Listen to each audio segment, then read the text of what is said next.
and welcome to 3Q, where I interview industry professionals for just 15 minutes by asking three powerful questions.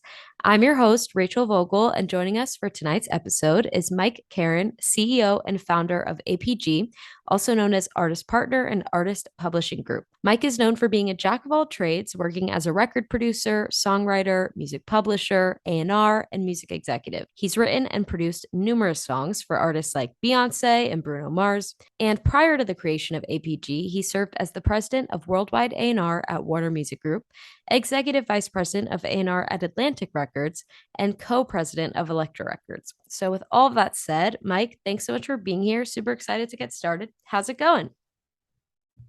It's going well. Thank you for having me. This is so cool. I really like what you're doing and glad to be a Thank part you. of it. Glad to have you on. All right. Are you ready for the first question? Let's go. Imagine for a second you're sitting down with your 25-year-old self. What one piece of advice would you give him on a personal note? And what one piece of advice would you give him from a business perspective? From a personal note, I'd say that think big. If you're going to work hard and you're going to put all your time and effort into something, be optimistic, bet on success, think big, don't limit yourself. It's really unbelievable, especially in music, what can happen. Music is so powerful. Great music, great artists at some point spread like wildfire, and there's really no ceiling. From a business perspective, I would say, the business is based on, I think, two things. One is, hard work, quality, your output, but the other part is relationships. And I think I focused on the work ethic and the output. And what I realized pretty soon that, and thankfully I figured out pretty soon, is the relationships really matter. It's a small business. Everybody has limited time. So they're going to pick up the calls and reply back and engage with the people that they know, that they feel comfortable with, that haven't done bad business. And the business is so small. It's an intern one day, next day, 5 years later, they're manager of the most powerful artist, or president of a record company, or the go-to songwriter. We've seen our engineers become Grammy-winning producers and songwriters. We've seen people go from assistant to CEO or chairman in less than 10 years. It's really incredible. You cross paths so many times. It's so fun to see people along, a 20, 30-year path in so many different fun ways, and to collaborate them and with them in ways you would have never imagined. So I'm curious, you were working at all of the major labels. Was there a turning point that led you to want to create APG, and how'd you even go about that? Yeah, so I was at Atlantic and within Warner for 27 years. I think I was very lucky to have a long time within one organization in different departments, trying different things, maximizing it. I think a lot of people, you hit certain roadblocks, struggles. I didn't think I was going to make it past my first year. I just felt out of place. I felt limited. I felt sort of misplaced and under-mentored at the very beginning, until I figured out how to get mentorship, how to motivate mentorship, how to handle it. And I was just luckily I had held on and persevered and went through things and had people that believed in me and gave me shots. I was able to create some stability in which I could invest in long-term projects, long-term artists, long-term business projects, and not get disillusioned when things weren't supported, or people didn't, support certain ideas or projects that I had. I just, went on to another one and kept things on back burners till I found a way to get it done, or till I gave up on it. So it was what I learned. I think the music business, remember in 2000, I don't know, 2008 or 9, if you were going to go to college, your parents would not let you go into the music business. They were like, why would you do that? It's going the way of Polaroid. No smart person would go into the music business. I, would tell my, I think, wife at the time, like, hey, maybe I could get 1 or 2 more years out of the business before I collapse. I love this business. I want to do it until I'm the last man standing, and then I'll give it up. But it evolved. We went from periods of time where people thought like, the end was near and there were few competitors, but to times where it got very competitive. And there's fun and adventure and challenge in every different period, and reasons to quit and reasons to keep going. And I was around a lot of people who really loved music. They were in it for the right reasons, and we came up with ways to experiment and try new things. And that's, for me, it's like you're doing relatively the same thing, which is backing artists and songwriters and trying to find their entry point and trying to build their confidence and enable them to take a lot of shots. And you're just doing it in a different way to keep it from getting repetitive. We had Urban Atlantic Department, then we relaunched Elektra. John Janik and I did this pop experiment, and then dance music, and then publishing, and then the artist partner. The artist partner idea was one that I had done a lot of joint ventures with, like, Grand Hustle and Slip and Slide and Vice, and other companies, but I had never been a venture. And I got to learn from doing the ventures what I thought the things they did well were, and what the mistakes they were made, and how I felt it could be better utilize the resources of a major. And our artist partner was, I thought, the best way to get the most out of a major and have the most independence, and a time where you kind of needed both, and then things evolved, and now it's just, for us, it's a great time to be independent. There's still some things majors do exceptionally well, and we still have, some small partnerships, because it's just about what puts an artist or songwriter in the best position for success. How can we go and approach the most talented people and look them in the eye and say, you have either an equal or best chance of success with us. And whatever, special custom made scenario is right for them, if we can deliver that and put them in that position, that's our job. Well said. So on the flip side, we're talking a lot about producers and songwriters, but you've been one yourself. So I'm curious, how did you get in the room with Beyoncé?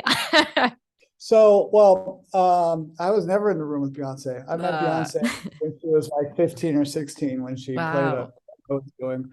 But most of my production was born out of me loving to make music, being a DJ, not being super talented, but I think having a good ear for what works. And some people would play video games or golf or watch football. I just would, I like making beats. I liked, making mixes and making beats and chopping up samples, and and collaborating with musicians that didn't produce. And the Beyoncé track was, I remember a Friday night coming home. I had plans with my wife. She made last minute plans with a girlfriend, said, I want to go out with the girls. I said, okay, I haven't made beats in a couple months. I'll go, grab a Corona and make a beat. And first beat, I wanted to start slowing down disco. I thought everybody had been speeding up records. Kanye had all the sped up records, Dipset, all the sped up. I was like, nobody slows down records. Let me try slowing down a bunch of cool disco loops and seeing what it sounds like. And made this one track, and I just said, yep, Beyonce is going to like this. And I shared it with my, longtime friend and often collaborator, John Platt. And he said, get me a top line on this, and I think you've got a song. She likes it. And we sent it around to a few different people. Actually, Jeff Vaughn at the time sent it to Ashley Calhoun, who sent it to Prince Charles, who's incredibly talented songwriter. And he wrote a song, Ring Off, and I was like, there's no way she's going to cut it. And then she loved it because, Oh my gosh. he might have known something I didn't know, or he might have just anticipated or took a shot on that concept. And it was really not what anyone else was probably sending at the time. So that was fun. That was Wow. fun. I wish, I had the time in the room like I've had with other artists. But that was like probably the last production I took seriously. I just got too busy. Wow. Still want, I still make beats. Now it's like BandLab and all these fun apps and AI beat making software, and it's fun how things just evolve. And I started making beats last year on FL Studio with my son. It's just it's just about like being a fan and being um like just trying to make it fun and to try new things. Everything is about trying new things for the Mhm. music business. The business just changes every 6 months. Every A&R process, marketing process, artist development process just has to change. Mhm. It just, and that's what keeps the industry, that's what keeps it interesting to be in the industry for a long time, is you're really never repeating it. I mean, you use some tricks a couple times, but you're mostly having to just try new things. All right, moving on to question two. Every industry has its dirty little secrets, and you and I both know that it's no different in the music industry. Sometimes people think that's a bad thing, but that's not always the case. Sometimes they can be good. What's one secret you would like to share with our listeners about the industry? Let's see. Well, I would say this. There's a quote I heard once that was, if you want reasons not to do something, ask an expert. And if you want to do it, use common sense. And what I got out of that was, there's no hard rules for anything. Somebody used to, I heard something that people say I have these rules for writing songs, and the rule is there's no rules. The rule is there's no one way to write a song. That it could start with a lyric first. It could start with all the lyrics with no music, the way, Bernie Taupin writes songs, or it could start with mumble melodies. It could start with a sample. It could start with a chord. It could start with interpolation and then turn into something that has no interpolation. They're just that as soon as there's like, as adults, we start to put more and more rules on ourselves that you have to start it this way. You have to do it that way. And there's just no rules. Zero, none. There's only like, things that are, you know, that as humans we connect with emotionally. And that's a through line, whether it's visual content through storytelling, um, or songwriting or performance or anything. It's all an emotional connection. Makes you, feel flirty, makes you feel, sad, brings joy, makes you feel not alone. Whatever the feeling is, that's the essential parts of the music business, not any trick or gimmick or code. Totally. All right, are you ready for your last question? Sure. Throughout your career, I can only imagine that you've been asked plenty of questions, whether for industry conferences, the media, or even a promotion. But throughout all those interviews and all of those questions, I'll bet there was one that you've never been asked but would have liked to. So, what is that question and what would be your answer? I think the question that is never asked is, how do you figure out how to do something that you have no idea how to do? It's a good Right? question. People usually ask, they usually ask, how do you do this? How do you do that? How did you do something in the past? What would you do?